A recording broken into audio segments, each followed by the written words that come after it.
Hello, everyone, and welcome to Conversations with Matt DeLockery. We're on our third topic, and I hope to be able to give you something to think about as we're working through all this pandemic stuff. Remember, if you have a question or a comment, put it in the chat on the right side if you're on desktop, or if you're on your mobile, click on the chat button just to the right of the like and dislike buttons. And I'll answer or address these when I'm finished, which will be in just a few minutes. So, a while back, I wrote down an idea to talk about how we live our lives by moving from one distraction to the next. When we would get together with people, often the conversations would be about this or that sporting event, where one of us was going on vacation or where the next party or get together was going to be, and on and on and on and on and on. And I was going to talk about how none of those things are bad, but they shouldn't be the things that you know, make our lives revolve around because there's nothing wrong with having fun, but it shouldn't be our primary focus. We shouldn't just live by moving from one temporarily fun thing to the next, never to do anything that has any lasting meaning. Because our lives need to be something more than just a series of distractions. We should live for something more. I was going to talk about that, but then COVID-19 happened, and now everything has changed. I don't have to try to convince you to stop spending all your time focusing on the next sporting event, vacation, or party because all of them have stopped. And yes, some things are starting back, but this has hit us all pretty hard, and it's made a pretty big impact on everyone. Some, unfortunately, more than others. And even if we don't know anyone who's been impacted by COVID itself, we're still all having to make adjustments because life is different now. I mean, I'm an introvert and I like my alone time, but I need social time too, and I get it. And I imagine it's even harder for you extroverts. The thing is, I've heard so many people say that they just want their life to get back to normal. But the problem is, there were a lot of things that weren't so wonderful about the way we did life before COVID and before quarantine. And I think during this time, we've started to see just a bit more clearly how many serious problems there are in the world. And these problems are not all just, out there in some faraway place that we have no contact with. A lot of them are in our own communities and affect people we know. So maybe we shouldn't be so quick to try to get back to normal. Maybe we shouldn't just wish for our old lives to come back. Instead, maybe we should take this time to try to outline a new pattern of life, one where we step up our game a bit and do something more than just move from one distraction to the next. Because when we were doing that, we might get through an entire year and never really talk about anything significant, much less do anything about it. So, how about we try flipping things around? What if instead of asking the question, what do you want to do with your lives? How about we ask the question, what do we want to have done with our lives? When we're old and looking back on our time here, what do we want to say that we have accomplished? Thinking about things like that can really change our perspective. Starting with where we are now and looking forward to what we want to do basically makes us just stop for a moment, look around, and consider options, and then choose the one that looks the best. And honestly, that's still pretty good for most of us. I mean, most of us don't even get that far. So if you've been thinking about what possibilities might be in front of you, and you start trying to look through those, and that's pretty good. That's a positive move. But I think we take things up another level if we start looking at them like we're in the future and looking back on what we have done with this one life we have. When we ask the question, what do I want to have done with my life? We're asking the question in the vacuum. We're asking it without regard to what it looks like we have sitting in front of us. And if we come up with some things that we want to have done, then we're going to stop looking at what's lying around the world waiting for us. And we're going to instead start searching for the things that we need. And that right there is a difference between living for a purpose and just taking what comes. Living for a purpose is the same thing as being on a mission. You've got something that you're trying to accomplish, and you spend your energy going out and trying to find what you need to make it happen. Taking what comes is floating along with the current and, perhaps being open to new possibilities as they present themselves. At the bottom is living for the latest distraction. It's really just brushing to the side any serious consideration of purpose or mission. It's just focusing on whatever the next fun thing in front of us is, so that when we get to the end of the year and look back, it's really hard to point to anything we accomplished or even tried to accomplish.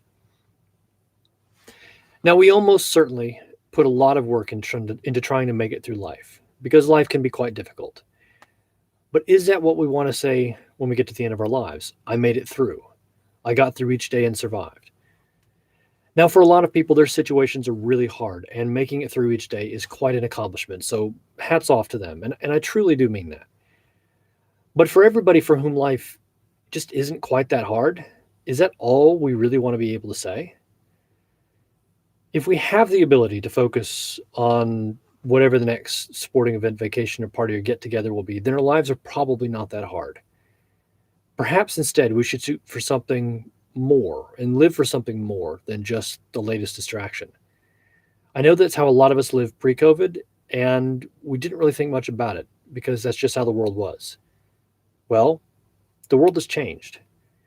Let's take the opportunity to change with it, and let's become people who live for a purpose. So that's what I wanted to say. Start typing your questions out, and while you're doing that, I want to say that I know it can be a little hard to try to come up with thoughtful questions on the spot with topics like these. So I've started trying to do something to help. The day before I do these videos, I'll let you know what I'm going to be talking about so you can start thinking about it. I'll make a post on my Facebook page, facebook.com/slash Matt Delacry.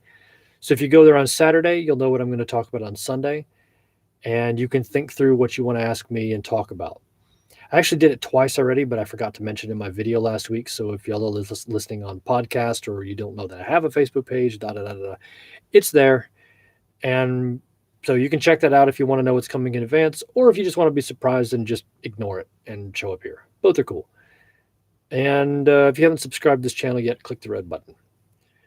So, questions, comments, cries of outrage. Life was way too hectic and busy before. Normal was too much. Yeah, kind of was. It was just pretty much nonstop, moving one thing to another and on and on and on. So that's probably something that needs to change with whatever we make our lives into when we get out of quarantine, or at least completely get out of it. We probably need to slow down and focus a little bit more on what's important instead of just trying to cram as much as we can into every single day. Let's see here. Some of us are already old. Yeah, well, I mean, but if you're young enough to log into a YouTube live chat and watch this and consider questions like this, then you've still got time left. You still got other things that you can do. So just focus on whatever you got left in front of you, which is what that's all of us can do. We have no idea how long that is. Perhaps, I mean, I'm 36. Perhaps I got another year. Perhaps I got 40 more years. I have no idea. So we just do the best we can with whatever we have in front of us. How do we effectively stay in this more simplified version of life without hurting the people we love when they don't understand why you don't want to go back to normal? Well, I guess there's two parts to that question. Part of it is figuring out what sort of simplified version of life, or maybe not simplified, maybe focused would be a better way of saying it. How do we have a focused version of life, and how do we aim for a purpose? And then the second question is, how do we make people understand what we're doing? And both of those are difficult. One needs to be thinking through what you want to accomplish in this life, or what do you want to have done, which is not something I can just tell you, do X, Y, and Z. That's something each one of us has to think through ourselves. And the other part is getting people to understand why you're doing things differently. And the problem with that last one is some people are going to get it and some people are not, because if you live, it doesn't really matter how you live, because if you live like everybody else, then the people who live differently aren't going to understand you. And if you live differently than everybody else, then the people who live the same as everyone else aren't going to understand you. So really, no matter what you do, there's going to be some percentage of people who just don't get you. So given that not everybody's going to get you and not everybody's going to like you, you might as well just go with what you think is the best way to live, because somebody's going to be upset no matter what. So go for doing the best that you can and explain it as best you can, and then things are going to happen. People will either be okay with it or not, and try to explain the best and kindest way you can, and that'll be that. So if somebody is watching my actions, are they happy with what they see? Sometimes that's an important question to ask. Sometimes is, but I wouldn't think that you should let that one dictate everything that you do. Thinking about it from another person's perspective is a good way to sort of step outside of yourself for a minute and to evaluate your actions a little bit more neutrally. But you also don't want to make all of your choices by what other people think about you. So there's got to be a bit of a balancing act there. Or maybe another way to say it is use what other people think about you as a way, as sort of a reality check. Um, but I wouldn't let that be your guide. Yeah, one person said, "This is your journey, not theirs." Yeah, that's absolutely correct. So, looks like that's the questions we have for this week. I hope this was interesting to you, and I will talk with you next week. See y'all later.